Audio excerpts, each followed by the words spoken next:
எல்லாருக்கும் வணக்கம். என் பேர் சவிக்குமார். கால்நடை வளர்க்குறது, அதை எப்படி தேர்வு பண்ணி வாங்குறது, அதுக்கு என்னென்ன பிரச்சனை வரும், நம்ம இயற்கையான முறையில் அதை எப்படி சரி பண்ணலாம் அப்படிங்கிறதுக்காக உங்களுக்கு சொல்ல வேண்டியிருக்கேன். ஃபஸ்ட்டு வந்து கால்நடை விவசாயம் அப்படின்னாலே வந்து கால்நடையோட முக்கியத்துவம் அதிகமாக இருக்கும். அது வந்து நிறைய பேர் விவசாயம் மட்டும் பண்ணால் போதும், ஆடு மாடெலாம் பார்க்குற சிரமம் நிறையா இருக்குனாங்க. அப்போ இதில் இருக்கிறவங்களுக்கு எத்தனை பேர் கால்நடை வளர்க்குறது பிரியமாக நினைக்கிறவங்க பிடிக்குதுன்னு சொல்லுவாங்க. நன்றி. அப்போ ஃபஸ்ட்டு வந்து கால்நடை வாங்குறது அப்படின்னா அதில் வந்து நிறைய விஷயம் சொல்லுவாங்க. சுழி பார்க்கணும் அப்படிம்பாங்க, பல்லு பார்க்கணும் அப்படிம்பாங்க. அந்த மாதிரிலாம் கேள்விப்பட்டுருக்கீங்களா? அது எதுக்காக அப்படின்னு பார்த்தோம்னா, பல்லு பார்க்கணும் அப்படின்னு சொல்கிறது வந்து அதோட வயசை கணக்கு பண்ணி வாங்குறதுக்காக நம்ம பார்க்குறது. சுழி பார்க்குறது அப்படின்னு சொல்லி சொல்கிறாங்க பார்த்தீங்களா, அது வந்து எதுக்காகனா அது வந்து ஒரு வியாபாரத்துக்கான ஒரு யுக்தி, ஏமாற்றி வாங்குறதுக்காக. அதனால் வந்து பாதிப்பு இருக்குது, அப்படி இருக்குது, இப்படி இருக்குது அப்படின்லாம் ஆரம்ப காலத்துலேருந்து அது சொல்லி வச்சுருக்காங்க. திடீர்னு வந்து அதை மாற்றி கொண்டு போக முடியாது. அதனால் பாதிப்பு இல்லை அப்படின்னு சொல்லி திடீர்னு வந்து அதை புரிய வைக்க முடியாது. அப்போ வந்து நல்ல மாடாக இருக்கும், ஒரு சுழி சரியில்லை அப்படிங்கிறது அப்படின்னு சொல்லி அது வந்து வெட்டுக்கு போயிடும். அப்போ வந்து இப்போ வந்து நாட்டு மாடெலாம் இருக்கிறதே வந்து ரொம்ப கம்மி. அது இந்த சுழி சரியில்லை அது இதுன்னு சொல்லி அது நிறைய அழிவுக்கு போய்கிட்டு இருக்கும். அப்போ இது மாதிரிலாம் இல்லை, அதனால் பாதிப்பு இல்லை அப்படிங்கிற மாதிரி இருந்துச்சு அப்படின்னா அதை வந்து காப்பாற்றின மாதிரி ஆகி அந்த இனத்தை வந்து பெருகிட்டு வர மாதிரி இருக்கும். அது வந்து நம்மளும் புரிஞ்சுக்கணும், நமக்கு தெரிஞ்சவங்களுக்கு அதனால் ஒன்றும் பிரச்சனை இல்லை அப்படிங்கிறத வந்து கொண்டு போய் சேர்க்கணும். உடனே வந்து அதை பண்ண முடியாது, நாளாக தான் அதை வந்து கொண்டு போக முடியும். அப்போ எப்படின்னு பார்த்தீங்கன்னா, சுழி வந்து என்னென்ன சுழி சொல்லுவாங்க, எது இருந்தால் வாங்கலான்னு சொல்லுவாங்க, எது இருந்தால் வாங்கக்கூடாதுன்னு சொல்லுவாங்க அப்படிங்கிறதெல்லாம் சொல்கிறேன், தெரிஞ்சுங்க. வாங்கக்கூடாதுங்கிற சுழி வந்து கிடையாது, ஆனால் இப்படி சொல்லி வச்சுருக்காங்க அப்படிங்கிறது உங்களுக்கு தெரியணும்ல, அதுக்காக சொல்கிறேன். ஒன்று வந்து சொல்லி பயமுறுத்தி வச்சுருப்பாங்க. அப்போ நம்ம வீட்டில் நம்ம மாடு இருக்கும், ஒருத்தர் வருவாங்க, வந்து பார்த்துட்டு இந்த சுழி சரியில்லை, இதனால் உங்களுக்கு வந்து பாதிப்பு வரும், அது ஒரு இது வரும், கொடுத்துருங்க அப்படிம்பாங்க. அப்போ நம்மளோட பொருளோட மதிப்பு நமக்கே வந்து தெரியாது. வர்றவங்களும் இப்படியே சொல்கிறாங்க, அப்போ இதுக்கு வந்து இவ்வளோக்கு தான் போகுமா, இது வந்து இருக்கிறதுனால தான் நமக்கு இந்த மாதிரிலாம் இடைஞ்சலாக இருக்குமா, ஒரு பிரச்சனை இருக்குமா அப்படிங்கிறது வந்து நம்ம மனசுக்குள்ளே அது வர்ற மாதிரி ஆகிக்கும். அப்போ அது வந்து இல்லைன்னு தெரிஞ்சுக்கிட்டேன் அப்படின்னா வந்து தைரியமாக அதை வளர்க்கலாம், வாங்கலாம், மற்றவங்களுக்கு அதை கொண்டு போய் சேர்க்கலாம். அது பார்த்திங்க அப்படின்னா ஒரு சுழியாக இருக்கிறது ராஜா சுழின்னு சொல்லுவாங்க. சுழினா என்னென்னு தெரியுங்களா? ஐயாவுக்கு தெரியும். அதை சுற்றி சுற்றி வந்து ஒரு புள்ளியில் நமக்கு தலையில் சுழி இருக்கு பார்த்தீங்களா, அது வந்து அது மாதிரி மாட்டுக்கு இருக்கும். எப்படின்னு பார்த்தோம்னா நெத்தியில் வந்து ஒரு சுழி மட்டும் இருக்கும், தெரியுங்களா? இந்த இடத்துல தெரியுங்களா? இந்த இடத்துல இருக்குது. அது வந்து ஒரு சுழியாக இருந்ததுன்னா ராஜா சுழி.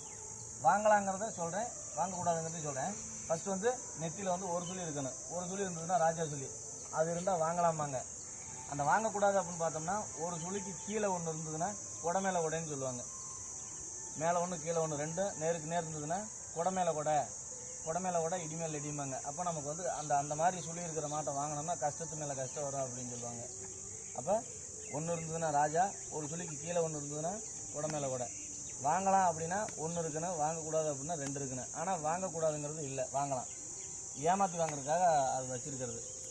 அடுத்து பார்த்தோம்னா இந்த ரெண்டு கொம்பு இருக்குது பார்த்தீங்களா, கொம்புக்கு இடையில இந்த நெத்தியில் இருக்க சொல்லி இந்த கொம்புக்கு இடையில இந்த இடத்துல இருந்தது அப்படின்னா கொண்டை சுழின்னு சொல்லுவாங்க.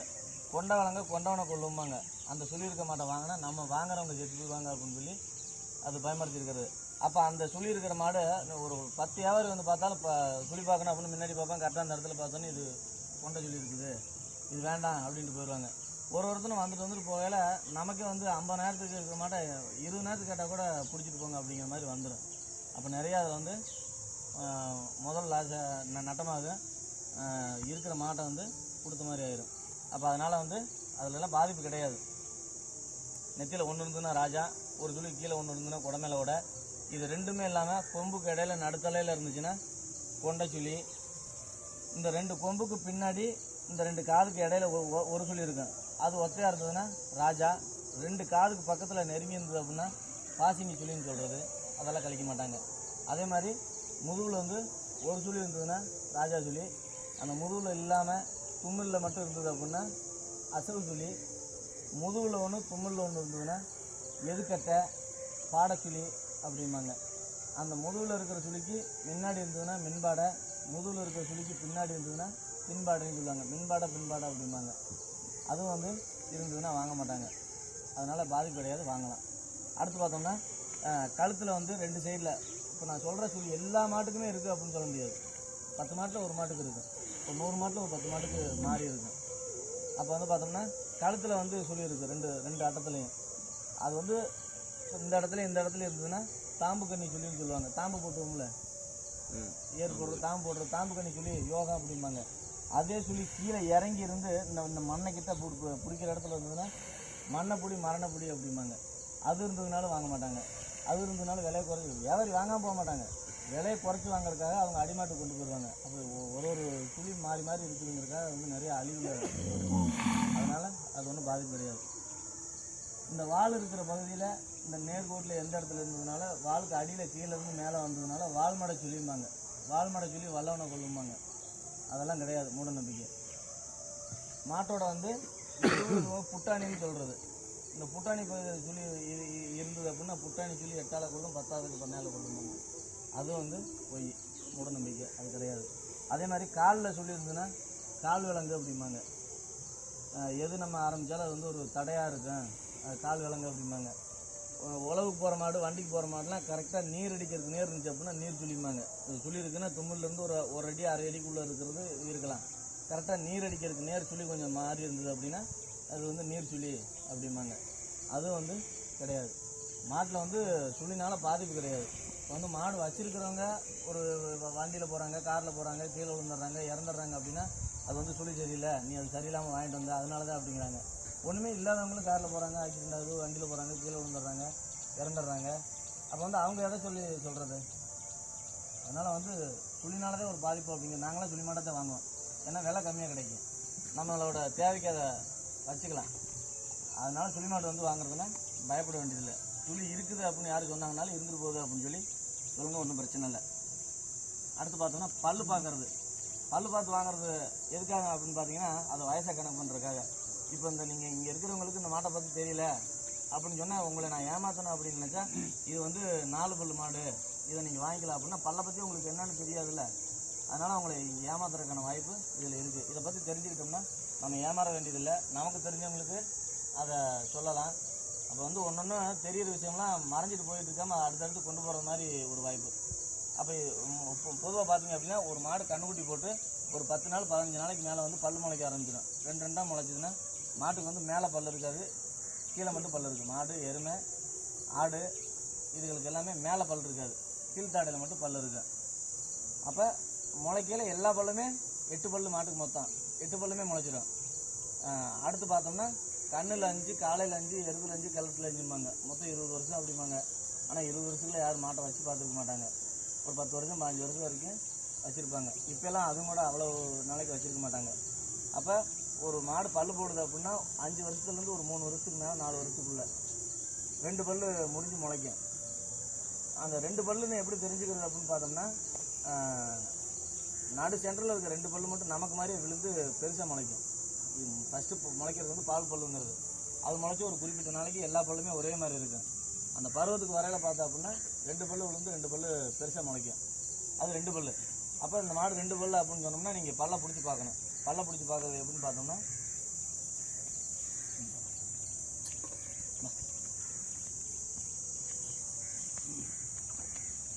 பல் பிடிச்சி பார்க்குறது இது மாதிரி பிடிக்கணும். இது மாதிரி பிடிச்சி இப்படி எடுக்கணும். தெரியுதுங்களா? இது வந்து பல்லு சேர்ந்துருச்சு. மேலே பாருங்கள் பல்லு இருக்காது, மேலே பல்லு இல்லையா, கீழே மட்டும் பல்லு இருக்கும். மாட்டுக்கு வந்து 8 பல்லு, 2, 4, 6, 8 பல்லு. இது வந்து பல்லு சேர்ந்துருச்சு. பல்லு சேர்ந்த மாடாக இருந்ததுன்னா எல்லா பல்லும் ஒரே மாதிரி இருக்கும். இதே 2 பல்லு 4 பல்லு அப்படின்னா ஃபஸ்ட்டு வந்து இந்த நடு சென்டரில் இருக்க 2 பல்லு மட்டும் விழுந்து பெருசாக முளைக்கும். இப்படி பல்லை எடுத்து பார்த்தோன்னா இங்கிட்டு 3 இங்கிட்டு 3 6 பல்லு சின்னதாக இருந்து நடுவில் இருக்க 2 பல்லு பெருசாக இருந்ததுன்னா அது 2 பல்லு மாடு. 4 பல்லுனா நடு சென்டரில் இருக்க 4 பல்லு பெருசாக இருக்கும், அந்த சைடு 2 இந்த சைடு 2 சின்னதாக இருக்கும். அப்போ அது 4 பல்லு மாடு. 6 பல்லுங்கிறது வந்து லாஸ்ட்டு 2 சின்னதாக இருக்கும், மீதி நடு சென்டரில் இருக்க 6 பல்லு பெருசாக இருக்கும். கடை முளைப்புன்னு சொல்லுவாங்க, அரைக்கடைன்னு சொல்லுவாங்க, கடை சேர்ந்துருச்சு அப்படிம்பாங்க. அது எதுக்காக சொல்கிறது அப்படின்னா 6 பல்லு பெருசாக இருந்து சின்ன பல்லு வந்து கடைசியில் விழுந்து லைட்டாக முளைச்சிட்டு இருக்குது, கடை முளைச்சிட்டு இருக்குது, கடை பல்லு முளைக்குது அப்படின்னு சொல்லுவாங்க. அதே வந்து ஒரு அரை பல்லு வந்துருந்ததுன்னா இப்போ தான் அரைக்கடையாக இருக்குது அப்படிம்பாங்க. அதே வந்து அந்த 6 பல்லோட சேர்ந்துருச்சு அப்படின்னா பல்லு சேர்ந்துருச்சு அப்படின்னு சொல்லுவாங்க. அப்போ ஒரு மாடு பல்லு சேர்ந்து பல்லு தேய ஆரம்பித்து எகிறு வரைக்கும் வச்சுருக்கலாம். நல்லா இருக்குது சாப்பாடு கொடுத்துட்டு வந்தோம் அப்படின்னா மாடு இளைக்காது. அதை வந்து நம்ம பராமரிப்பை பொறுத்து ரொம்ப நாளைக்கு வச்சுக்கலாம். ஒருத்தவங்க பார்த்தோம்னா பல்லு சேர்ந்துருச்சு, இதுக்கு வயசாயிருச்சு, இதுக்கு மேலே அந்த மாடு வந்து நமக்கு பிரயோஜனம் இல்லை, கொடுத்துடலாம் அப்படிங்கிற முடிவுக்கு வருவாங்க. அதனால் அப்படிலாம் வந்து கிடையாது. இந்த மாடு நல்லா இருக்குது, நல்ல கறவை திறனோடு இருக்குது, நல்ல பழக்கவழக்கம் இருக்குது, பால் கறக்கிறது பிரச்சனை இல்லை, முட்டாது, யார் வேணாலும் பிடிச்சிக்கலாம், யார் வேணாலும் கறந்துக்கலாம் அப்படிங்கிற மாதிரி இருந்துச்சு அப்படின்னா இது எகிறு வரைக்கும் பல்லு தேஞ்சிச்சுனாலும் நம்ம வச்சுருக்கலாம். அதுக்கு தகுந்த சாப்பாடு கொடுத்துட்டு பராமரிச்சுக்கலாம். பொதுவாக வந்து கால்நடை மேலே பிரியமாக இருக்கிறவங்களுக்கு தான் அதை வளர்க்க முடியும். இப்போ வந்து ஒரு விலங்காக பார்க்குறவங்க, ஒரு மாடாக பார்க்குறவங்களுக்கு வந்து இந்த இது வந்து சாத்தியப்படாது. இதை நம்ம வீட்டில் இருக்க ஒருத்தவங்க அப்படிங்கிற மாதிரி நினச்சிட்டு இருக்கிறவங்களுக்கு இது நல்லாயிருக்கு. இப்போ நின்றுக்கிட்டு இருப்போம், லாவுக்குன்னு காலை தூக்கி மிதிக்கும், காலில் மிதிக்க ரத்தம் வரும். அதெல்லாம் வந்து நம்ம சின்ன பிள்ளைங்க அடிச்சு போடுறாங்க, மிதிச்சுடுறோம், அந்த மாதிரி நினச்சிட்டு போகிறவங்களுக்கு அது இருக்குது. இது மிதிச்சோன்னே நம்ம அதை பிடிச்சிட்டு அடிக்கிறது அந்த மாதிரி இருக்கிறவங்களுக்கு வந்து அதில் இருக்காது. இப்போ நீங்கள் 1 லட்ச ரூபா போட்டு வாங்கியிருக்கலாம், ஆனால் அந்த மாட்டை அது மாதிரி தொடாமல் அதை பிடிக்காம வச்சுருக்கிறவங்களுக்கு வந்து அது விலங்காக தெரியும், உங்களே பார்க்குறதுக்கு அதுக்கு ஒரு இதாக தெரியும். ஆனால் வந்து அதோட நல்லா பழகணும், அதுக்கு பிடிச்சது கொடுக்கணும், தடவை கொடுக்கணும், இது பண்ணணும், அந்த மாதிரி வச்சுருக்கிறவங்கள்ட்ட பிரியமாக இருக்கும். ஒருத்தவங்க நம்ம இவ்வளோ இது பண்ணுறோம், அது இருக்க மாட்டேங்குது, தோட்டத்தில் வேலை செய்கிறவங்கள்ட்ட அது பிரியமாக இருக்குது அப்படின்னு நினைப்பாங்க. நம்ம அது பக்கத்துலேயே போயிருக்க மாட்டோம், ஆனால் அவங்க அவுப்பாங்க, தீனி போடுவாங்க, கட்டுவாங்க, இது பண்ணுவாங்க, அதனால் அவங்க மேலே பிரியமாக இருக்கும். அப்படி இருக்கிறது இருக்குது. இப்போ வந்து மாட்டுக்கு உடம்பு சரியில்லை அப்படின்னா மருந்து கொடுக்குறது எப்படின்னு பார்த்தீங்கன்னா, மருந்து வந்து இப்போ ஊசி மாத்திரை அந்த மாதிரி இல்லாமல் இயற்கையான முறையில் நான் சொல்கிறதே எல்லா ஊருக்கும் வரும்னு சொல்ல முடியாது. அவங்கவுங்க ஊரில் பெரியவங்க இருப்பாங்க, வயசானவங்க, ஆடு மாடு வச்சுருக்கவங்க இருப்பாங்க. ஒவ்வொரு நோய் வர்றதுக்கு அவங்க என்ன பண்ணுறாங்க, அவங்க எந்த மாதிரி இது பண்ணுறாங்க அப்படிங்கிறது நீங்கள் தெரிஞ்சுக்கலாம். இப்போ எங்கள் பக்கத்தில் நாங்கள் என்ன பண்ணுவோம் அப்படிங்கிறத சொல்கிறேன், அதையும் தெரிஞ்சுக்கலாம். ஃபஸ்ட்டு பார்த்தோம் அப்படின்னா மாட்டுக்கு மருந்து கொடுக்குறதுனா அரைச்சி ஊற்றி தண்ணியை கலந்து கொடுக்குறதும் இருக்குது, உருண்டையாக கொடுக்குற இது பச்சளையெல்லாம் முடிக்க உருண்டையாக கொடுக்குறது இருக்குது. அப்போ மாட்டுக்கு மருந்து கொடுக்குறது எப்படின்னு பார்த்தீங்கன்னா நாக்கை பிடிச்சிட்டு மருந்து கொடுக்கணும். சரிங்களா? யாருமே தெரியும் கொடுப்பாங்க. அது எப்படின்னு பார்த்தோம்னா கொட்டம் வச்சுருப்பாங்க மூங்கி. அப்போ வந்து பொண்டு மூங்கி வந்து ஊசியை செதுக்கி அதை வந்து கொட்டத்தில் மருந்து கொடுப்பாங்க. கொட்டத்தில் மருந்து கொடுக்குறது நல்லது. இப்போ வந்து எல்லாம் அந்த இது செய்ய தெரியாததுனால அதை இல்லாதனால பாட்டில் கேனில் கொடுக்குறாங்க. அந்த மூங்கிலோட சைஸுக்கு அந்த இதை வாயை வந்து கொஞ்சம் ஊசியாக செதுக்கியிருந்தாங்க அப்படின்னா மருந்து தடையில்லாமல் போகும். இப்போ வாட்டர் கேனோட ஓட்டை வந்து சின்னதாக இருக்கும். மருந்து நம்ம ஃபுல்லாக ஊற்றிட்டு வாட்டர் கேனை கொடுக்கல அந்த மருந்து ஃபுல்லாக போகாது. அந்த வாட்டர் கேனை ஓட்டை சைஸுக்கு தான் மருந்து போகும். அதனால் வந்து அது கொஞ்சம் லேட்டாகும். அப்போ பிடிக்க தெரியாதவங்களா இருந்துச்சுன்னா மாடு திமிரெல்லாம் மருந்து கீழே கொட்டிடுறேன், இது புற போயிடும். மாட்டுக்கு வந்து மருந்து ஊற்றல புற போயிடும். அது எப்படின்னு சொல்கிறேன். இப்போ பார்த்தோம் அப்படின்னா மாட்டுக்கு வந்து முன்னாடி மேலே பல் இருக்காது, கீழே பல் இருக்கும். இந்த இடத்துல வந்து 2 பக்கம் பல் இருக்காது. இந்த இடத்துல வந்து 2 பக்கம் பல் இருக்காது. இதுக்கு இங்கிட்ட வந்து 2 பக்கம் பல் இருக்கு. புரியுதா? சொல்றது புரியுதா? மின்பகுதியில் வந்து மேலே பல் இருக்காது, கீழே மட்டும் பல் இருக்கு. இந்த இடத்துல வந்து 2 சைடும் பல் இருக்காது. இதுக்கு இங்கிட்டு பார்த்தோம்னா இது வரைக்கும் கடவாப்பட்டறைன்னு சொல்கிறது. இது மேலேயும் பல் இருக்கும், கீழேயும் பல் இருக்கு. அப்போ வந்து நம்ம மருந்து கொடுக்குறவங்க வந்து தெரிஞ்சவங்களை வச்சு தான் கொடுக்கணும். நம்ம அதை வந்து பழகிக்கலாம். அதை பழகாமல் தெரிஞ்சவங்களே கூப்பிட்டு விட்டுருந்தோம் அப்படின்னா ஒரு அர்ஜென்ட்டுக்கு நம்ம வந்து ஒருத்தர் போய் கூப்பிட்ற மாதிரி இருக்கும். அவங்க வர வரைக்கும் மருந்து கொடுக்க முடியாத அளவுக்கு இருக்கும். அப்படி இல்லாமல் தெரிஞ்சுக்கலாம். இது மாதிரி மூக்கு பிடிச்சிட்டு இந்த இடத்துல கையை கொடுக்கணும். முன்னாடி இங்கேயும் கையை கொடுக்கக்கூடாது, இந்த கடவாயில் இந்த பகுதியில் இங்கேயும் கையை கொடுக்கக்கூடாது. இதிலிருந்தே பல்ல ஆரம்பிக்கும். அப்போ கை கொடுத்தோன்னே அது உள்ளே இருக்கிற பூரா அப்படியே ரம்ப மாதிரி இருக்கும். தீனிகளை மென்று அதை கொண்டு போகிறனால இந்த பல் வந்து ரம்ப மாதிரி இருக்கும். அப்போ இந்த பல் இல்லாத பகுதியில் கொடுத்து நாக்கு அது மாதிரி பிடிக்கணும். நாக்கு பிடிச்சிட்டு மருந்து கொடுக்கணும். இது எதுக்காக அப்படின்னு பார்த்தோம்னா மருந்து கொடுக்கையில வந்து அது வந்து விருப்பப்பட்டு சாப்பிடாது. இப்போ நம்ம உடம்பு சரியில்லை ஒரு மாத்திரை கொடுக்கணும் அப்படின்னா நம்ம அதுக்கு சாப்பிட்ணும் அப்படிங்கிறது தெரியும், நம்ம சாப்பிடுவோம். ஆனால் அதுக்கு அது தெரியாது. அதுக்கு விருப்பமாக இருக்கிறது சாப்பிட, விருப்பம் இல்லைன்னா அது சாப்பிடாது. அப்போ இது நம்ம எதுவுமே இந்த நாக்கை பிடிக்காமல் கொடுக்குறோன்னா பார்த்தீங்களா, தள்ளுதுங்களா வெளியில். நாக்கை பிடிக்காமல் கொடுக்குறோம் அப்படின்னா வந்து வெளியில் தள்ளி அதை கீழே துப்பிடும். அப்போ நாக்கை பிடிச்சிக்கிட்டோம்னா மருந்து வந்து ஆட்டோமேட்டிக்காக போயிடும். அதில் ஒரு சில மாடு என்ன பண்ணுறோன்னு பார்த்தீங்கன்னா ஒரு நாக்கில் கொஞ்சம் உள்ளே பார்த்தோம்னா கொஞ்சம் சதப்பகுதி கூட இருக்கும், ஒரு முடிச்சு மாதிரி. அப்போ நம்ம நாக்கை மட்டும் பிடிச்சிருப்போம், உள்ளே வந்து அந்த இது தேக்கி வச்சுருக்கோம். கொடுக்குற மருந்தை முன்னாடி தேக்கி இருக்கேன். அது வந்து குடிக்கிறத இந்த இடத்துல பார்க்கலாம். நம்ம இங்கே குடிக்கையில் முழுங்கிறது வந்து பார்க்கலாம், நமக்கு தெரியும். அப்போ அப்படி இல்லாத மாடு வந்து வாய்க்குள்ளே அந்த மருந்தை வச்சுருக்கும். இப்போ கீழே விட்டோன்னே இப்படி தலையை ஆடிச்சுன்னா அந்த மருந்து பூரா கீழே சிந்திடும். அப்படி இல்லாமல் இருக்கணும் அப்படின்னா அங்கே கீழே குடிக்கிறது தெரியல அப்படின்னா அந்த நாக்கை வந்து லைட்டாக இழுக்கணும். நாக்கை லைட்டாக இழுத்தோம்னா அந்த சதை கொஞ்சம் முன்னாடி வந்துச்சுன்னா அந்த சந்து வழியில் மருந்து போயிடும். அதே உருண்டையாக கொடுக்குற மருந்தை வந்து நாக்கை பிடிச்சிட்டு உருண்டை உள்ளே தள்ளி தட்டை ஒரு சோளத்தட்டை ஏதாவது தீவன தட்டை எடுத்து அதை மடித்து அந்த மருந்தை குத்திக்கிட்டே இருந்தோம்னா அதை மென்னுக்கிட்டே வந்து மருந்தை கொண்டு போயிடும். அது மாதிரி செய்யலாம். அடுத்து பார்த்தோம்னா மாட்டுக்கு வந்து கொசு தொந்தரவு இருக்குது பார்த்தீங்களா, கொசு இருக்குது பார்த்தீங்களா, அதுக்கு வந்து வசம்பு இருக்குது பாருங்கள். வசம்பை ஊற வச்சு அதை அரைச்சி கொஞ்சம் ரொம்ப தண்ணியாக இல்லாமல் ஒரு குறிப்பிட்ட அளவு தண்ணியில் ஒரு துணியில் நினச்சி அதோட உடம்பு ஃபுல்லாக தேய்ச்சி விட்டோம் அப்படின்னா அந்த கொசு தொந்தரவு இருக்காது. அது வந்து ஒரு தடவை தேய்ச்சா ரொம்ப நாளைக்கு வராதா அப்படின்னு சொல்கிறோன்னா அப்படி இல்லை. ஒரு வாரம் 4 நாளைக்கு ஒருக்கா 5 நாளைக்கு ஒருக்கா அது மாதிரி பண்ணோம்னா அந்த வாசம் இருக்கிற வரைக்கும் அது வராது. அந்த வாசம் இல்லை அப்படின்னா அது வந்து பழையபடி வந்து ஒட்டும். அடுத்து பார்த்தோம் அப்படின்னா பெரிய உணியாக இருக்குது பார்த்தீங்களா, ஒரு உணி பெரிய உணி இருக்கும். அந்த உணியை வந்து நம்ம இந்த காது பகுதியில், கண்ணுக்கிட்ட, பின்னாடி அரை பகுதியில், மடி பகுதியில் ரொம்ப நுட்பமான இடத்துல தான் அந்த உணி வந்து கடிக்கும். இது மாதிரி இப்போ இந்த இடத்துல கடிச்சிட்டு இருக்கிறது அதிகம் கடிக்காது. அப்போ அந்த உணிகளை வந்து நம்ம பிடுங்கி கீழே போட்டோம்னா ஊறிக்கிட்டு இன்னொரு மாட்டில் போய் வரைக்கும். அப்போ அதை வந்து கீழே போட்டு மிதிச்சிடணும், நசிக்கிறணும். இருக்குது பார்த்தீங்களா, ஒரு ஈயாக இருக்கும் பெரிய அந்த வந்து பகலில் பிடிக்க முடியாது, நைட்டில் தான் பிடிக்க முடியும், கண்ணு தெரியாது. அந்த பிடிச்சோம்னா தலையை கிள்ளணும். அந்த பிடிச்சோம்னா வந்து அது சும்மா தீனி திங்காது. தீனி திங்கையில் அந்த உட்காந்துச்சு அப்படின்னா மாடு திரும்பி அந்த இதை அடிக்கும், அந்த தீனி பூரா செதறும். அப்போ தீவனமும் வேஸ்ட் ஆகும். அது தொந்தரவு இல்லாமல் இருக்கணும் அப்படின்னு பார்த்தோம்னா அந்த பெரிய பிடிச்சோன்னு தலையை கிள்ளணும். அது வந்து பகலில் நம்ம இங்கே கை வச்சா அங்கே போகும், அங்கே கை வச்சா இங்கே வரும், சுற்றிக்கிட்டே இருக்கும். நைட்டில் வந்து எங்கன்னா உட்காந்துருக்கு அது இப்படி பிடிச்சோம்னா அது பாட்டுக்கு இருக்கும். அப்படியே பிடிச்சி தலையை கிள்ளணும். அது மாதிரி ரொம்ப சின்ன உணி பார்த்தோம்னா ஒரு சில இடத்துல மட்டும் குறிப்பிட்டா திட்டுக்கிட்டா இருக்கும். கடுகு சைஸில் இருக்கும் அந்த உணி, சிறு உணின்னு சொல்கிறது. அந்த உணி வந்து மாட்டோட சத்து குறைபாட்டினால உணி குஞ்சு பொரிக்கிற காலம் வந்து அந்த மாதிரி இருக்கும். எல்லா மாட்டிலையும் இருக்குது. அது என்ன சொல்லுவாங்க, உணி பிடிச்சிச்சின்னா கஷ்டம் வரும் அப்படிம்பாங்க. அதெல்லாம் வந்து மூட நம்பிக்கை.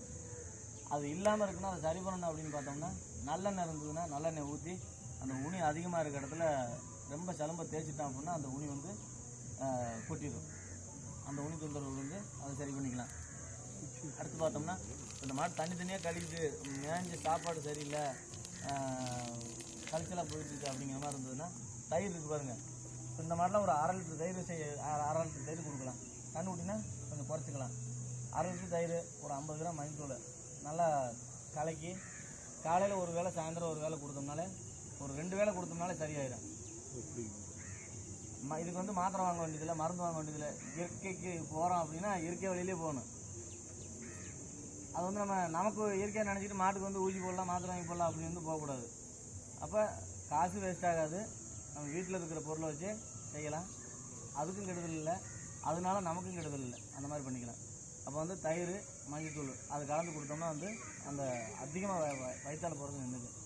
அது கொடுத்தும் கேட்கல, ரொம்ப தனியாக போகுது அப்படிங்கிற மாதிரி இருந்தது அப்படின்னா முருங்கைத்தலை இருக்குது பாருங்கள். முருங்கைத்தலை உருகி நல்லா ஒரு கையில் இறுக்கி பிடிக்கிற அளவு முருங்கைத்தலை, கருவேப்பிலை, விரலை மஞ்சள் ஒரு 10 விரலை மஞ்சள் இதை வந்து நல்லா அரைச்சி உருண்டையாக எடுத்து பெரிய மாட்டுக்குன்னா நம்ம கைப்பிடி செய்து கொடுக்கலாம். சின்ன கண்ணுக்குன்னா கொஞ்சம் அளவு குறைச்சிக்கலாம். ஆட்டுக்கும் அதே பண்ணலாம், எருமைக்கும் அதே பண்ணலாம். அது கொடுத்தோம் அப்படின்னா உடனே நிற்கும். ஒரு டைம் 2 டைம் போக அடுத்த டைம் வந்து நின்றுக்கும். அப்படி வந்து தனியாக கழிஞ்சிட்டு இது பண்ணிட்டு இருக்கிறப்போ வந்து பச்சை கொடுக்கக்கூடாது, தொட்டியில் தண்ணி கொடுக்கக்கூடாது, பச்சை தண்ணி கொடுக்கலாம். தொட்டியில் ஊற்றுற தண்ணி தெரியுமா, சாப்பாடு, குழம்பு, ரசம் இதெல்லாம் வீட்டில் மிச்சம் பண்ணுறதெல்லாம் போட்டு தண்ணி கொடுப்பாங்க. அது கொடுத்தோம்னா அப்போதைக்கு வந்து அது நிற்காது, இன்னும் போயிட்டே தான் இருக்கும். அடுத்து பார்த்தோம்னா அந்த டயத்தில் வந்து பச்சை தீவனம் கொடுக்கக்கூடாது, வர தீவனம் கொடுக்கலாம். அது சரியாக வரைக்கும் அடுத்து வந்து சரியாகிக்கும். அடுத்து பார்த்தோம்னா நமக்கு சளி பிடிக்கிற மாதிரி மாடுகளுக்கு வந்து மழை காலத்தில் பனி காலத்தில் சளி பிடிக்கும். மாடு இப்போ நின்றுட்டுருக்கு பார்த்தோம்னா அப்படியே 2 சைடும் சளி வடிஞ்சிக்கிட்டே இருக்கும்.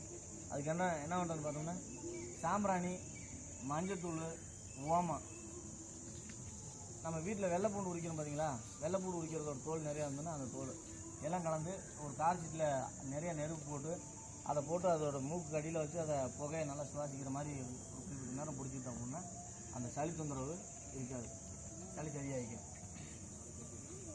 அடுத்து பார்த்தோம்னா இப்போ ஏதாவது ஒரு இடத்துல மாடு முட்டிருச்சு, ஒரு மேட்லேருந்து பள்ளத்தில் இறங்கால கால் இதாகிடுச்சு, கால் வலினால கால் வீக்கம் கொடுக்கும், ரத்த கட்டு மாதிரி இருக்குது.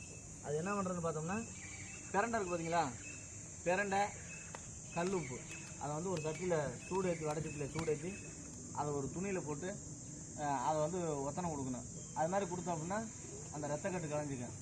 அந்த பிரண்டை உப்புக்கல் போடல நல்லெண்ணெய் வந்து அதோட கலக்கணும். நல்லெண்ணெய் ஊற்றி நல்லெண்ணெயில் பிரண்டையும் உப்பு போட்டு வதக்கி துணியில் போட்டு எந்த இடத்துல அதுக்கு வீங்கி இருக்குது, எந்த இடத்துல பிரச்சனை இருக்கோ அதை வந்து அது மாதிரி ஒத்தனை கொடுத்தோம் அப்படின்னா சரியாகிக்கும். அடுத்து பார்த்தோம்னா காண வருதுன்னு சொல்லுவாங்க, காண வருதுன்னு சொல்லுவாங்க, கோமாரி வருதுன்னு சொல்லுவாங்க. பார்த்துருக்கீங்க, கேள்விப்பட்டீங்களா? கோமாரின்னு சொல்லுவாங்க. இப்போ நம்ம பக்கமாக காண வருது அப்படிம்பாங்க. அது வந்து 2-3 இது இருக்குது. வாயில் வந்து காணை வந்து மேயாமல் ஜலவாயாக ஒழுகிட்டு இருக்கேன், வாய்க்கானை வந்துருச்சு அப்படிம்பாங்க. செம்பியாட்டுக்கு வந்து அந்த பிரச்சனை அதிகமாக இருக்கும். வாய்க்கானை வர்றது கொப்பளம் கொப்பளமாக வந்துடும், அம்மா பார்க்குற மாதிரி. அந்த காணை வந்த ஆட்டுக்கு அம்மா பார்க்குற மாதிரி ஆகிக்கும். பொதுவாக ஆடாக இருக்கட்டும், மாடாக இருக்கட்டும், எருமையாக இருக்கட்டும், ஒரு விலங்கு ஒரு ஒரு இதுக்கு உடம்பு சரியில்லை அப்படின்னா அதை வந்து தனியாக வச்சுக்கணும். ஒரு 10 மாடு இருக்குது, 10 ஆடு இருக்குது அப்படின்னா ஒன்றுக்கு வந்து உடம்பு சரியில்லை அப்படின்னா இது எல்லாம் மொத்தமாக அடைச்சோம் அப்படின்னா இது போய் தண்ணி குடிக்கிறதுல அது குடிக்கும், இது சின்ன சாப்பாட்டை அது சாப்பிடும் அப்படிங்கிற வந்து எல்லாத்துக்கும் பரவ ஆரம்பிக்கும். அப்போ அது ஒன்றை தனியாக வச்சுட்டா அப்படின்னா அது ஒன்றுக்கு மட்டும் வைத்தியம் பார்க்கலாம். அது 10 ஒன்றா இருந்துச்சு அப்படின்னா அந்த 10க்கு வைத்தியம் பார்க்குற மாதிரி ஆகிக்கும். அப்போ அது வந்து நமக்கு அது அலைச்சல், அது எல்லாம் ஒன்று பரவன மாதிரி ஆகிக்கும். அது மாதிரி இல்லாமல் இருக்கணும் அப்படின்னா தனியாக வச்சுக்கணும். அப்போ இந்த மாட்டு காணை வந்துருச்சு, வாய்க்கானை அப்படின்னு சொன்னால் பார்த்தோம்னா இந்த மூக்கில் இருக்க இந்த தோலெல்லாம் கூட உறிஞ்சிடும், அந்த மாதிரி ஆகிக்கும். நாக்கெல்லாம் புண்ணாகிக்கும். அந்த நேரத்தில் வந்து அதை அசைப்பட முடியாது, சாப்பிட முடியாது. அந்த மாதிரி இருந்துச்சுன்னா சலுவாயாக உழுவு விட்டுட்டுருக்கேன், மாடு வந்து ரொம்ப இழைச்சிரும். அப்படி டயத்தில் வந்து அதுக்கு பக்குவமான சாப்பாடு, கொஞ்சம் ரொம்ப கஷ்டப்பட்டு மென்று சாப்பிட்ற மாதிரி இல்லாமல் சாப்பாடை கொடுக்கணும். கம்மஞ்சோறு இருக்கு பாருங்கள், காட்டுக்கம்பு இடித்து அதை சாப்பாடாக்கி அந்த தண்ணியை வந்து கரைச்சி அது தண்ணி குடிக்கிறதெல்லாம் ஒரு உருண்டை போட்டு கரைச்சி வைக்கணும். காட்டுக்கம்பஞ்சோறு அது நல்லா போயிடும். அடுத்து பார்த்தோம்னா மிளகு தக்காளி கீரை அந்த டயத்தில் கொடுக்கணும். ஏன்னா அது வந்து வாய் புண்ணு, வயிற்று புண்ணெல்லாம் ஆகும். அப்போ வந்து இந்த மாட்டுக்கு வாயெல்லாம் புண்ணும் இருக்கும், காற்று கூட அனல் காற்றாக இருக்கும். அது மாதிரி பண்ணுறது நல்லாயிருக்கும். அடுத்து பார்த்தோம்னா காலில் குழம்புல புண்ணு வரும் பார்த்தீங்களா, ஈரத்தில் நின்றுச்சுன்னா, ஈரத்தில் நின்று சேத்தில் நிற்கிது இது ஒன்றுதுன்னா காலில் புண்ணாகிக்கும். புண்ணாகிடுச்சுன்னா ஒரு புண்ணு இருக்கிற இடத்துல ஈ உட்காந்துது அப்படின்னா புழு வச்சிடும். அந்த சினையாக இருக்கிற ஈ வந்து அது குட்டிகளை வளர்க்குறது என்னென்னா புண்ணு ரொம்ப அசுத்தமான இடத்துல தான் அது அந்த இது பண்ணும். அப்படி இது பார்த்தோம்னா தொடச்சி சுத்தமாக வச்சுருந்தோம்னா புண்ணில் ஈ உட்காராது. தொடச்சி சுத்தம் இல்லாமல் இருந்துச்சு அப்படின்னா ஈ உட்காரும். ஈ உட்காந்துன்னா புழு வைக்க ஆரம்பிச்சிடும். ஒரு குறிப்பிட்ட நாளைக்கு அந்த புழு அதில் இருக்குதுன்னே தெரியாது. கொஞ்சம் பெருசாகி அதை அந்த இதை பூரா தின்னு பார்த்தோம்னா ரத்தம் அப்படியே வடிய ஆரம்பிச்சிடும், ரொம்ப ஓட்டையாக போயிடும். பார்க்காம விட்டோம்னா ரொம்ப பெரிய சைஸாக வளர்ந்தது ஈயாக மாறுற கண்டிஷன் வரைக்கும் அது அதை தின்னுட்டு இது பண்ணிகிட்டு இருக்கும். அப்படி இருக்கிறப்ப பார்த்தோம்னா அந்த புழுவெல்லாம் அந்த ஓட்டையிலேருந்து வெளியே வரணும் அப்படின்னா தும்பை இலை இருக்குது பார்த்தீங்களா, பட்டாம்பூச்சி தேனை எடுக்கணும், சின்னதாக சிறு தும்பைன்னு சொல்கிறது. அந்த தும்பை இலையாக பிடுங்கி சூடத்தை வச்சு அதில் அரைச்சி ஒரு துணியில் வச்சு அந்த இடத்துல கரெக்டாக புழு இருக்க இடத்துல புழிஞ்சு விட்டோம் அப்படின்னா அதோட காட்டத்துக்கு வந்து அந்த புழு செத்துடும். வெளியில் வந்ததும் எடுத்துடலாம், வராத நம்ம முள்வாங்கியில் எடுக்கணும். முள்வாங்கியில் கரெக்டாக போட்டு அதை பிடுங்கி எடுக்கணும். தொடச்சிட்டு வேப்பெண்ணெய், மஞ்சள்தூள், எந்த புண்ணாக இருந்ததுனாலும் சரி அது மாதிரி போட்டோம் அப்படின்னா புண்ணு ஆறிக்கும். இதெல்லாம் கடையில் போய் வாங்கணும் அப்படிங்கிறது இல்லை. அடுத்து பார்த்தா மடிநோய் கேள்விப்பட்டீங்களா? மடிநோய், மடிநோய் வரும். மடிநோய் வருது அப்படின்னா அது வந்து 4 காம்பில் வந்து ஒரு காம்பில் மடிநோய் வருதுன்னா அந்த ஒரு காம்பு மட்டும் வீங்கும். நம்ம அதை வந்து ஃபஸ்ட்டு தெரிஞ்சுக்க மாட்டாங்க, இது வந்து மடிநோய் தான் வருது, இது வந்து மடி வீக்கம் கொடுக்குது அப்படிங்கிறது தெரிஞ்சுக்க மாட்டாங்க. ஃபஸ்ட்டு அதுக்கு என்ன அறிகுறின்னு பார்த்தோம்னா ஒரு சைடு மட்டும் வீக்கமாக இருக்கும், பால் நல்லா வரும். அடுத்து 1 நாள் 2 நாள் ஆகுது அப்படின்னு பார்த்தோம்னா பால் வந்து மஞ்சள் கலராக ஆகும். 4 காம்பு இருக்குன்னா 3 காம்பில் நல்லா வரும், அந்த ஒரு காம்பில் வந்து மஞ்சள் கலராக வரும். அப்போ அந்த மஞ்சள் கலராக வரையிலே நம்ம அதை தெரிஞ்சுட்டு வைத்தியம் பார்த்துட்டோம்னா சரி பண்ணலாம். அதுக்கடுத்து பார்த்தோம்னா அதை பிரித்து போன பால் மாதிரி பிரியாக வரும். அதுக்கடுத்து பார்த்தோம் ஒரு 2 நாள் ஆகுது அப்படின்னா பச்சை தண்ணி மாதிரி வரும். அந்த பச்சை தண்ணி மாதிரி வந்துருச்சு அப்படின்னா அந்த மடி வந்து அந்த காம்பு பட்டுருச்சுன்னு அர்த்தம். அப்போ அதை வைத்தியம் பார்த்தோம்னாலும் சரி பண்ண முடியாது. ஒருத்தவங்க ஆரம்பத்தில் செய்யாமல் விட்டுட்டு அந்த லாஸ்ட்டாக அதுக்கு வந்து உயிரோட்டமே இல்லாத போயிடும். அப்போ செஞ்சு நான் வைத்தியம் பண்ணேன் சரியில்லை, அவங்க சொன்னாங்க இவங்க சொன்னாங்க சரியில்லாமல் போச்சு, பட்டு போச்சு அப்படிம்பாங்க. அதெல்லாம் இல்லை. ஃபஸ்ட்டு வந்து பால் கறக்கையில் பால் கறக்க விட மாட்டேங்கனாலே என்ன காரணம் அப்படின்னு பார்க்கணும். அடுத்து பார்த்தோம்னா வீக்கமாக இருக்கிறது தெரிஞ்சுட்டு அதுக்கு சோத்துக்கத்தாழை, சுண்ணாம்பு, மஞ்சத்தூள் இதை அரைச்சி அந்த வீக்கமாக இருக்க பகுதியில் தடவணும். சோத்துக்கத்தாழை நிறையா வைக்கலாம், மஞ்சத்தூள் நிறையா வைக்கலாம், சுண்ணாம்போட அளவு வந்து கொஞ்சமாக வைக்கலாம், ஒரு மிளகு சைஸில் வைக்கலாம். ரொம்ப அடுத்தடுத்து போடையில் பார்த்தோம் அப்படின்னா அது புண்ணாயிரும். சுண்ணாம்பு ஒரு நாளைக்கு அது மாதிரி 3 தடவை அந்த மருந்து போடலாம். அப்போ அடுத்தடுத்து போடையில் பார்த்தோம்னா அது புண்ணாயிக்கும். அப்போ சுண்ணாம்போட அளவை மட்டும் கம்மியாக வச்சுக்கலாம். அது மாதிரி ஒரு நாளைக்கு ஒரு 3 வேளை கொடுத்தோம்னா ஒரு 2 நாளையில் சரியாயிக்கும்.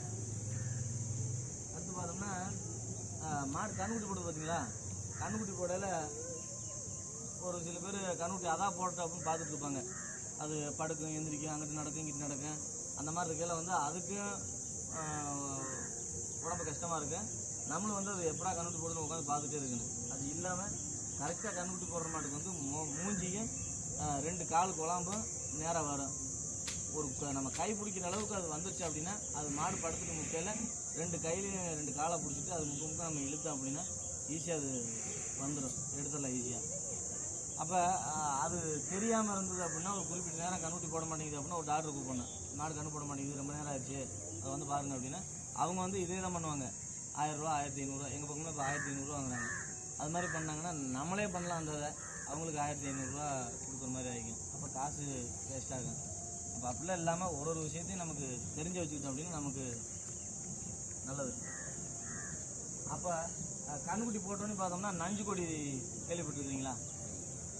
ஒருத்தவங்க இளங்கொடிம்பாங்க, ஒருத்தவங்க நஞ்சு கொடிம்பாங்க, ஒரு பக்கம் மாசி போடல அப்படிம்பாங்க. அப்போ அது என்ன பண்ணுறதுன்னா ஒரு குறிப்பிட்ட நேரத்தில் கண்ணுக்குட்டி போட்டு எழுந்திரிச்சுன்னு பார்த்தோம்னா ஒரு அடி 1 அடியில் ஒரு கொடி மாதிரி தொங்கும். அந்த கொடியில் வந்து கல் கட்டணும். கல்லுன்னா ரொம்ப பெரிய சீஸாக கட்டக்கூடாது. அதான் விட்டுட்டோம்னா மாட்டுக்கு வயிற்றுக்கு சாப்பாடு இல்லை, தீவனம் இல்லை, அந்த இதை போடக்கூடிய சக்தி இல்லை அப்படின்னா லேட் ஆகும். கண்ணு போட்டு ஒரு 4 மணி நேரத்துக்குள்ளே அந்த மாசி போட்டுதுன்னா போட்டுரும். 4 மணி நேரம் 5 மணி நேரத்துக்கு மேலே ஆகுது அப்படின்னா அது வந்து கை வச்சு எடுக்கிற மாதிரி ஆகிக்கும். அப்போ கை வச்சு எடுத்தோம்னா முழுசாக எடுக்க முடியாது. எவ்வளோ வருதோ எடுப்பான், மீதி இருக்கிறது உள்ளே தங்கிக்கும். அப்போ நாளாக பார்த்தோம்னா அதை ஒரு கசடு மாதிரி வந்துக்கிட்டே இருக்கும், வாடடிக்கும், அந்த வயிற்றுவலி மாதிரி இருக்கும், சரியாக மேயாது, தண்ணி குடிக்காது, சரியான கறவை இருக்காது. அப்போ அது மாதிரி இல்லாமல் இருக்கணும் அப்படின்னா மாடு கண்ணுக்குட்டி போட்டு வந்துச்சுன்னா ஒரு கையில் பிடிக்கக்கூடிய அளவு, ரொம்ப வெயிட் இல்லாமல், அத்துக்கக்கூடிய இது இல்லாமல் ஒரு கல் எடுத்து துணியாவது ஒரு கைத்தாவது கட்டி அந்த இதில் கட்டி விட்டுட்டோம்னா அந்த கல்லோட வெயிட்டுக்கு கொஞ்சம் கொஞ்சமாக இறங்கி வந்துடும். அரை மணி நேரத்தில் அது மாசி போட்டுரும், எடுத்துடலாம். அப்படி இந்த மாதிரி செய்ய தெரியாதவங்க மாசி போடாமல் இருக்குது அப்படின்னா அதுக்கு ஒரு கொடி இருக்குது, ஆகாச கொத்தான்னு சொல்லுவாங்க. அது வந்து மரத்தில் வேர் இருக்காது, கொடி மட்டும் பார்த்தோம்னா நூல் மாதிரி தொங்கிட்டு இருக்கும். அந்த கொடியை பிடுங்கி அதை அரைச்சி தண்ணியில் கலந்து அதை வாய் வழியாக குடிக்கிறதுக்கு கொடுப்பாங்க. வெண்டைக்காய் இருந்ததுன்னா வெண்டைக்காய் வாங்கி 1 கிலோ 2 கிலோ அளவில் வெண்டைக்காய் வைக்கலாம். அந்த 2 கொடியும் இல்லை வெண்டைக்காயும் பண்ணல அப்படின்னா ஆனை நெறிஞ்சின்னு சொல்லுவாங்க, பெருநெறிஞ்சிம்பாங்க. நல்லா முள் பெருசாக இருக்குது, இலை பெருசாக இருக்குது. அந்த நெறிஞ்சிக்கு செடியை பிடுங்கி சாப்பாடு ஊற்றி வைக்கிற புளிச்ச தண்ணியில் அதை அப்படியே அலசனோம்னா அது வந்து ஒரு ஜெல்லு மாதிரி ஆயிடும். அதை வந்து 2 லிட்டர் 3 லிட்டர் அளவு கொடுத்தோம்னா அந்த வயிற்று சுத்தப்படுத்தி அது வெளியேற்றிடும். அது மாதிரி பண்ணோம்னா அந்த மாசி போடுறதுக்கான வாய்ப்பு இருக்குது. அது மாதிரி பண்ணலாம். பெருநெறிஞ்சி அது இலை நல்லா விலகலாக இருக்கும், முள் பெருசாக இருக்கும். அதை வந்து வேரோட அப்படியே மொத்தமாக பிடுங்கி கழுவி விட்டு புளிச்சதுங்க அப்படியே அலசிக்கிட்டே இருக்கணும். அலசிக்கிட்டு இருந்து அந்த செடியை தூக்கணும்னா அந்த தண்ணி பூரா அந்த செடியில் ஒட்டிட்டு கீழே வளன்னு விழுது. அந்த மாதிரி இருக்கிறது ஒரு 2 லிட்டர் 3 லிட்டர் அளவில் பெருநெறிஞ்சி அலசி கொடுக்கலாம். அடுத்து பார்த்தோம்னா பொதுவாக ஒரு மாடு கண்ணு போடுது அப்படின்னா ஒரு நாளைக்கு எழுப்புனா வைக்கலாம். ஃபஸ்ட்டு நாள் கம்பு கருப்பு இடித்து வைக்கணும். அடுத்து பார்த்தோம்னா ஒரு நாள் எள்ளு புண்ணாக்கு வைக்கலாம். என்னென்னு பார்த்தோம்னா எள்ளு புண்ணாக்கு வந்து அது மிச்சம் மீதாரி இருக்கிற அந்த வயிற்றில் இருக்க கசடெல்லாம் வெளியேற்றி சுத்தப்படுத்திடும். அதே வந்து தொடர்ந்து எள்ளு புண்ணாக்கு வச்சோம்னா ஒரு மாடு இழைச்சி போயிடும், ரொம்ப மாடு நீண்டு போயிடும், உடம்பு மேனியில் இழைச்சி போயிடும். அதனால எள்ளு புண்ணாக்கு வந்து தொடர்ந்து போட மாட்டாங்க. அது ஒரு நாளைக்கு மட்டும் எள்ளு புண்ணாக்கு வைக்கலாம். அடுத்து பார்த்தோம்னா மாடு தண்ணி வைக்கிறாங்க பார்த்தீங்களா, கடையில் வாங்கி போடுற தீவனம்லாம் காசு கொடுத்து வாங்கணும். அதோட அதில் வந்து நிறையா கலக்கிறதெல்லாம் இருக்குது. அது குடிச்சிட்டு நமக்கு பாலாக கொடுக்கும். அது நம்ம இப்போ குடிச்சோம்னா நமக்கு கெடுதலாக இருக்குது. அந்த மாதிரி இல்லாமல் இயற்கையான முறையில் பண்ணணும் அப்படின்னு நினச்சிங்கன்னா இப்போ சிறுதானியங்களாக இருக்குதுங்களா, சோளம், கம்பு, கேப்பை, மக்காச்சோளம், இது மாதிரி இருக்கிறதெல்லாம் ஒன்று ஒரு 5 கிலோ 10 கிலோ இது மாதிரி வாங்கி நம்ம ஊற வச்சு ஆட்டி ஊற்றினாலும் ஊற்றலாம். அதுக்கு வாய்ப்பு இல்லை, ஆட்ட முடியாது அப்படிங்கிற மாதிரி இருந்துச்சுன்னா அரைச்சி வச்சுட்டு தண்ணி குடிக்கல கொடுக்கலாம். நெல்லந்தவிடு கொடுக்கலாம், கடலை புண்ணாக்கு கொடுக்கலாம். ரொம்ப உடம்பு எச்சு போயிருக்கிற மாடாக இருந்ததுன்னா பருத்தி விதை வர விதையாக வாங்கி சாயந்தர டயத்தில் சாப்பிட்றதுக்கு வைக்கலாம். அது மாதிரிலாம் பண்ணோம்னா இழைச்சிருக்கிற மாடு தேரும். எள்ளு புண்ணாக்கு அதிகமாக கொடுக்கும். எள்ளு புண்ணாக்கு அதிகம் கொடுக்கக்கூடாதுங்க, கொடுக்கக்கூடாது. அடுத்து பார்த்தோம்னா ஆடாக இருந்ததுனால இழைச்ச ஆடாக இருந்ததுன்னா பருத்தி விதை தின்னுச்சு அப்படின்னா வைக்கலாம். இல்லை கடலை புண்ணாக்கு இருந்துச்சுன்னா கடலை புண்ணாக்கு ஊற வச்சு வைக்கலாம். ஆடாக இருந்தாலும் மாடாக இருந்தாலும் இந்த ஒரு வண்டுகடி மாதிரி அப்படியே தடுப்பு தடுப்பாக இருக்கிற மாதிரி இருக்கும். அந்த மாதிரி இருக்கிறது பார்த்தோம்னா கட்டிருக்க இடத்துல அப்படியே சுரண்டிக்கிட்டே இருக்குது, அது புண்ணாகிக்கும். அது மாதிரி இருக்கிறதுக்கு துமுட்டி காய் இருக்குது பார்த்தீங்களா, துமுட்டி காய்ன்னு சொல்லுவாங்க. அந்த காயை அறுத்து அந்த இடத்துல தேய்ச்சி விட்டோம் அப்படின்னா அந்த அரிப்பு இருக்காது. வாலில் வந்து முடி கொட்டுற பிரச்சனை இருக்குது, ஆட்டுக்கு முடி சொட்டை சொட்டையாக கொட்டியிருக்கேன், நாய்க்கு முடி கொட்டியிருக்கேன். அந்த மாதிரி இருக்கிறதுல அந்த காயை அரைஞ்சி தேய்ச்சோம் அப்படின்னா அது வந்து முடி முளைச்சிக்கும். ரொம்ப முடி அடர்த்தி கம்மியாக இருந்து ஆட்டுக்குட்டிலாம் கொட்டையை பார்த்தோம்னா அப்படி ஒரு மாதிரியே தெரியும். அது மாதிரி இருக்கிறதுலாம் சோத்துக்கத்தாழை இருக்கு வருங்க, சோத்துக்கத்தாழையை எடுத்து அடிக்க ஒருக்க கிழிச்சு கிழிச்சு அப்படி தேய்ச்சி விட்டோம்னா அதுக்கு நல்லாயிருக்கும். அதே மாதிரி பார்த்தோம்னா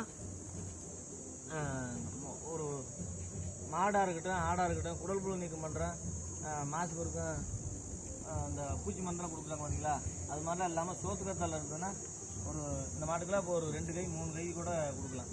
வாரத்துக்கு ஒரு டைம் 2 கை கொடுக்கலாம். ஒரு 5 நாளைக்கு ஒருக்க 2 அல்லது 3 கூட கொடுக்கலாம். அது மாதிரி பண்ணோம்னா அந்த குடல் புழு இல்லாமல் நல்லாயிருக்கும். மாடு அதில் வந்து சைடில் முள் இருக்கும், அந்த 2 சைடு முள்ளை மட்டும் எடுத்துகிட்டு மாட்டுக்கெல்லாம் அப்படியே கொடுத்தா சாப்பிடும். கடவை வழியில் பிடிச்சிட்டு கொடுக்கணும். ஆடாக இருந்துன்னா அதை கட் பண்ணி கொடுக்கலாம். அப்படி இல்லை அப்படின்னா ஆடுக்குட்டிலாம் அந்த இதோட மென்று முழுங்குறதுக்கு இருந்துச்சுன்னா சுரண்டி அதை கழுவாமல் அப்படியே வந்து கொடுக்கணும். அது மாதிரி பண்ணோம்னா இழைச்சிருக்கிற ஆடு மாடு எருமை எதாக இருந்ததுனாலும் சரி உடம்பு வந்து தேரும். தொடர்ந்து சோத்துக்கத்தாழை கொடுக்குறதுனால உடம்பு வந்து தேரும். கழுவாமல் தான் கொடுக்கணும், கழுவாமல் கொடுக்கணும். அது வந்து நம்ம கழுவிட்டு நம்ம சாப்பிட்றது மாதிரி நம்ம வந்து அதிக கசப்பு தன்மை இருக்கிறனால நம்ம அந்த பச்சையாக ஒரு ஜெல்லு மாதிரி வரும், அதை நம்ம சாப்பிட முடியாது, கழுவிட்டு சாப்பிடுவாங்க. அப்போ அதோடு அது கொடுக்கணும். வயிற்றில் உள்ள பூச்சி எல்லாம் அதை கழுவிட்டோம் அப்படிங்கிற அது வந்து ஒரு பாதிக்கு பாதி அந்த கசப்பு தன்மை போன மாதிரி ஆயிடும். அடுத்து பார்த்தோம்னா ஆட்டுக்கெல்லாம் வாயில் புண்ணு வந்து கொப்பளமாக இருக்கும், இந்த வாய்க்காந்தன்னு சொல்லி வந்து வர்றது. அப்போ தீனி திங்காது, தண்ணி குடிக்காது, இழைச்சி போயிடும். 1 2 செத்துலாம் போயிடும், சின்ன குட்டிலாம் தாங்காது, செத்து போயிடும். என்ன நீல நாக்கணும் நீல நாக்கு, அது ஒரு ஊருக்கு ஒரு பேராக இருக்குது. இப்போ நம்ம பக்கம் வந்து காண வந்துருச்சு அப்படிம்பாங்க. மாட்டுக்கு காய்ச்சல் வந்தது அப்படின்னா 2-3 நாளைக்கு தீனி திங்காது, தண்ணி குடிக்காது, குந்து வந்துருச்சு அப்படிம்பாங்க. மாட்டுக்கு காய்ச்சல் வர்றதுக்கு அது எப்படி தெரிஞ்சுக்கிறதுன்னு பார்த்தோம்னா அந்த காதை பிடிச்சி பார்த்தா தெரியும். இந்த காது நுனிக்காது என்னங்க உஷ்ணம் அதிகமாக தெரியும், சூடு அதிகமாக தெரியும். அடுத்து பார்த்தோம்னா அந்த உடம்புல இருக்க முடி பூரா அப்படியே பில்லரிச்சு அப்படியே சிலுத்த மாதிரி இருக்கும், மேயாது, தண்ணி குடிக்காது. அந்த மாதிரி இருக்கையில் வந்து அதுக்கு பார்த்தோம்னா நாட்டுக்கோழி முட்டை இருந்ததுன்னா நாட்டுக்கோழி முட்டையில் மிளகு ஒரு 10-15 மிளகை அப்படியே உடச்சி விட்டு முட்டையை ஓட்டை போட்டு ஓட்டையில் உள்ளே போட்டுவிட்டு ஓட்டோடு கொடுக்கணும். அது முட்டைக்குள்ளே நாட்டுக்கோழி முட்டையை லேசாக மேலே ஓட்டை போட்டு விட்டு இந்த மிளகை அப்படியே கல்லில் வச்சு உடச்சி அதை அதுக்குள்ளே போட்டு கலக்கிட்டாலும் கலக்கிக்கலாம், இல்லாட்டி அப்படியே கொடுத்தாலும் கொடுக்கலாம். நாக்கு பிடிச்சிட்டு முட்டையை அந்த ஓட்டோடு கொடுக்கலாம், ஒன்றும் பண்ணாது. ஓட்டோடு கொடுக்கலாம். இல்லை சாப்பிடல, இப்போ நம்ம வந்து கையில் வச்சு கொடுத்து சாப்பிடணும்னா சாப்பிடாது. நாக்கை பிடிச்சிட்டு முட்டையை கரெக்டாக உள்ளே போட்டுவிட்டு அதை சாப்பிட கொடுத்தாலும் சாப்பிட வைக்கணும். இந்த ஓட்டோட தான் ஓட்டை எடுத்துட்டு ஓட்டை எடுத்துட்டு கொடுக்குறது வந்து அவ்வளோ சாத்தியப்படாது. அது என்னன்னு கேட்டிங்கன்னா இல்லை ஊற்றலாம். இப்போ ஐயா கேட்குற மாதிரி ஊற்றலாம், நம்ம கொட்டத்திலே கூட ஊற்றலாம். ஊற்றினோம்னா அதில் பாதி ஒட்டிக்கு இதில் பாதி ஒட்டிக்கு அப்படிங்கிறனால வந்து ஓடு வந்து கெடுதில்லை அப்படிங்கிறத வச்சு ஓட்டோட கொடுக்கலாம். ஒன்றும் பண்ணாது. ஓடு மெல்லிசானது